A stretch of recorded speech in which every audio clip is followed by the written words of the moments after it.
શૌર્ય કાંકરેજા, આજે આ શુભ પ્રસંગે મારે આપ સૌને એક સુંદર વાત કહેવી છે. મારી ઈચ્છા છે કે આપણા સમાજના નવયુવાનો આ વાતને સમજે અને જીવનમાં ઉતારે. મોટા ભાગે આપણે સમાજમાં એવા સવાલ કરતા હોઈએ કે સમાજમાં કામ કરવાથી, સમાજમાં સેવા કરવાથી આપણે શું ફાયદો? એનો એકમાત્ર જવાબ મારા મંચ ઉપરથી જ આપવો છે કે સમાજ ધારે તો શું ના કરી શકે.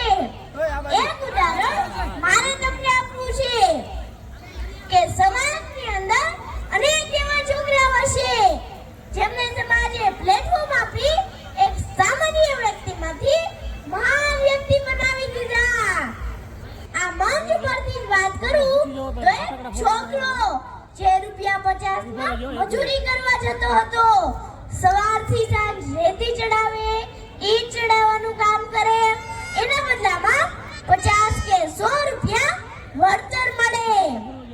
આવા વ્યક્તિને સમાજ એક વખત પ્લેટફોર્મ આપે છે અને એની અંદર રહેલી શબ્દ શક્તિને બિરદાવે છે.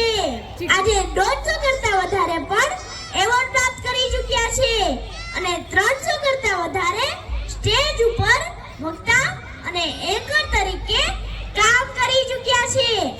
આ વ્યક્તિ એટલે આપણી સાથે ઊભા એક સંજયભાઈ ગેડિયા.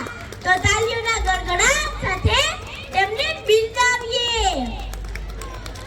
સંજયભાઈની આ વાત એટલા માટે નથી કીધી કે તે મહાન વ્યક્તિ છે, પરંતુ તેમની ઈચ્છા છે કે સમાજમાં આવા અનેક સંજય ગેડિયા તૈયાર થાય.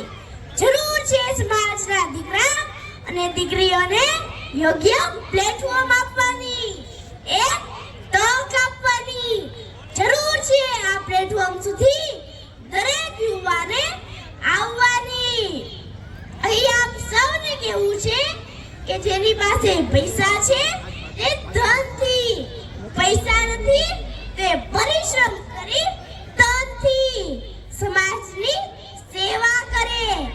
આજે ગુજરાત ક્ષત્રિય કડિયા કાઠિયાવાડ યુવા સંગઠનના યુવાનો જે આજે મહેનત કરી રહ્યા છે, મહેનત એટલા માટે નથી બિરદાવવાની કે સમૂહ લગ્ન કરી રહ્યા છે, પરંતુ એટલા માટે બિરદાવવાની છે કે સંગઠનની અંદર અનેક લોકોને પરિચિત કરાવી રહ્યા છે.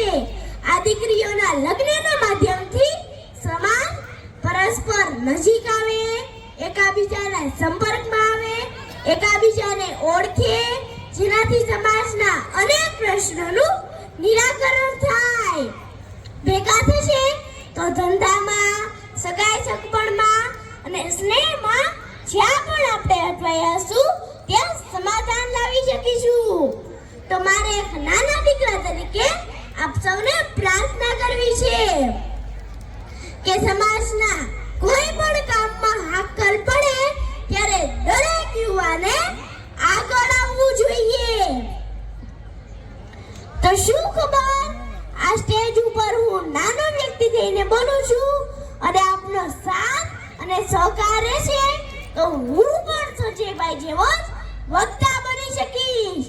આવી તેમની પણ ઈચ્છા છે. હવે મને કહો કે આ બધું કરવા પાછળ જવાબદાર કોણ? એનો જવાબ છે આપણું સમાજ.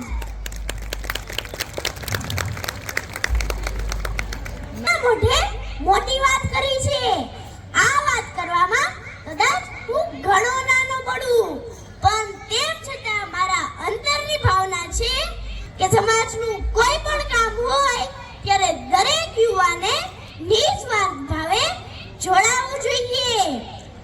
એ જ અભ્યાસ સાથે સમાજના નાના એવા દીકરા શૌર્ય કાંકરેજાના પ્રણામ. આ સુંદર સ્ટેજ ઉપર આવો સુંદર મૂકો આપવા બદલ શ્રી